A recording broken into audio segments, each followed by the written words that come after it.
Assalamualaikum warahmatullahi wabarakatuh. Selamat siang. Ini kedatangan Vario Karbu ya. Tahun 2011 kalau tidak salah, ini yang sudah CBS. Ini bentuknya seperti ini ya. Ini motor dengan masalahnya itu tidak bisa distarter.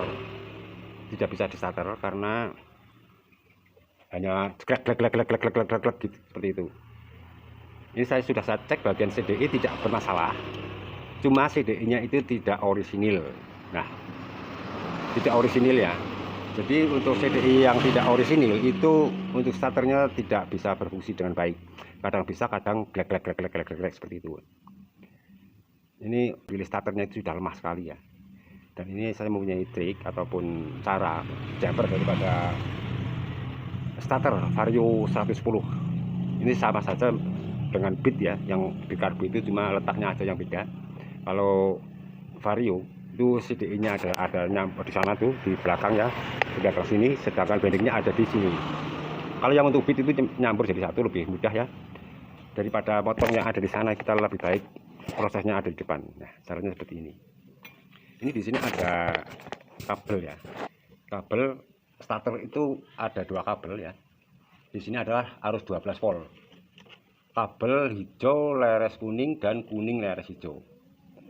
Yang kuning leres hijau adalah output, sedangkan yang hijau leres kuning leres hijau ini harus ada arus ya.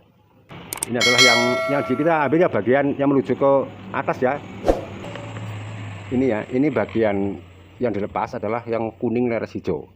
Ini yang menuju ke daerah speedometer.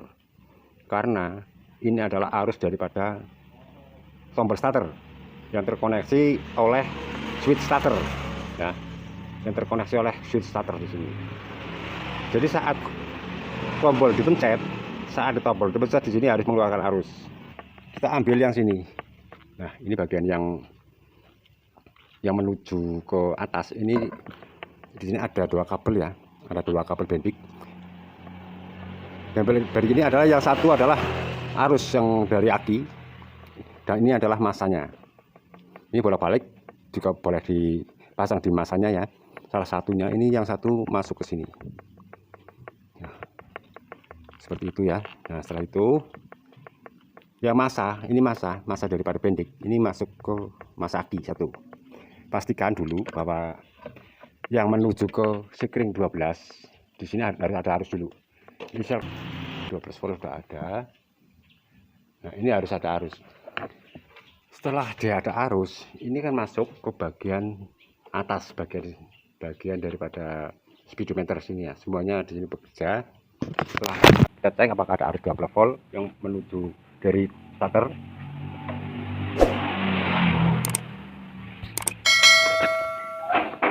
Kita cek di tombol starter, kontak on. Nah, harusnya di sini ada 12 volt. Nah itu ya. Itu ada 12 volt. 12 volt ini diambil dari sekring yang ada di sebelah kanan sini. Ini menuju ke bagian speedometer. Kalau di bagian sekring ini tidak ada arus ya, dia masuk ke speedometer, otomatis semua kelistrikan yang ada di speedometer itu akan mati semua. Jadi untuk starter, rem, rating, dan bel tidak ada yang hidup. Seperti itu. Setelah itu, ini dipastikan di sini juga ada arus saat di pencet ya. Ini ada arus. Nah, di sini ada dua kabel. Ada dua kabel yang menuju ke bending starter. Ini ada dua kabel, kuning leres hitam dan merah leres hitam. Ini adalah masa negatif. Positifnya kita ambil dari tombol starter ini yang 12 volt ya. Ini masuk sini. Ini masuk sini ya. Diambilkan salah satunya. Setelah itu yang masa daripada bending ini masuk ke masa aki ataupun masa bodi juga boleh. Setelah itu kita cek apakah motor akan hidup nggak. Kita starter bread ini ya. Ini untuk switch rem. Ini switch rem karena rusak. Ini saya langsungkan dulu ya. Ini adalah kabel yang ini. Kabel yang ini adalah koneksian daripada switch rem ataupun tombol starter. Saat ini dipencet, baru saat ini rem ditekan, ini terkoneksi menuju ke sini ya, menuju ke tombol starter. Setelah tombol starter pencet, ini baru masuk ke sini.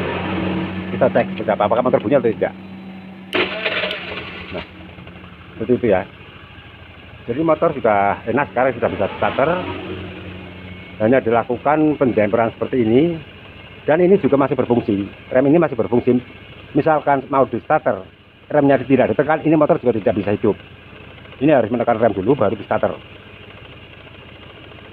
Soalnya fungsinya berarti seperti bawaan pabrik ya. Caranya cara mendempernya seperti ini. Yang diambil adalah kuning leres hijau yang dari tombol starter ini masuk ke terkoneksi di atas, turun ke kabel kuning leres hijau seperti itu. Kita ulangi lagi dari bawah, ini itu poinnya saja ya. Motor keadaan tidak bisa starter dikarenakan ada CDI-nya yang tidak orisinil, sehingga relay yang ada di CDI itu tidak berfungsi dengan baik. Bisa hidup, kadang tidak, glek, kadang bisa seperti itu. Nah, katanya orangnya juga sudah bubuh, seperti itu dibawa ke tempat saya untuk membetulkan ada apa gerangan kok seperti itu. Nah, saya ambil jalan pintas, saya sudah tahu, kalau CDI yang tidak orisinil itu memang relaynya sangat lemah. Jadi untuk mengangkat dari pada starter itu sangat sulit. Jadi saya mengambil inisiatif untuk jumper CDI dengan cara seperti ini. Kita ambil yang bagian kuning leres hijau ini yang keluaran daripada starter, kita jumper. Ini adalah positif ya, ini positif. Di sini ada dua kabel. Ini ada dua kabel di sini ya.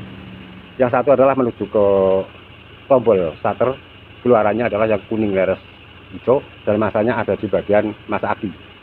Ini bolak-balik juga sama, tidak bermasalah ya. Kita cek seperti ini.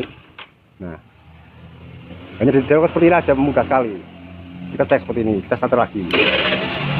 Nah, motor sudah enak sekali ya, tidak bermasalah apa-apa. Ini juga tidak berbahaya ataupun terhadap komponennya lain. Karena saya sudah berkali-kali melakukan ini, bukan hanya satu kali atau dua kali, sudah puluhan kali saya melakukan ini, dan tidak terjadi suatu masalah apa-apa. Saya kira itu saja. Assalamualaikum warahmatullahi wabarakatuh. Semoga bermanfaat cara daripada jumper CDI Vario 110. Ini kita starter lagi. Nah, motor sudah enak sekali ya, tidak bermasalah apa-apa. Ini juga tidak berbahaya ataupun terhadap komponennya lain. Karena saya sudah berkali-kali melakukan ini, bukan hanya satu kali atau dua kali, sudah puluhan kali saya melakukan ini, dan tidak terjadi suatu masalah apa-apa.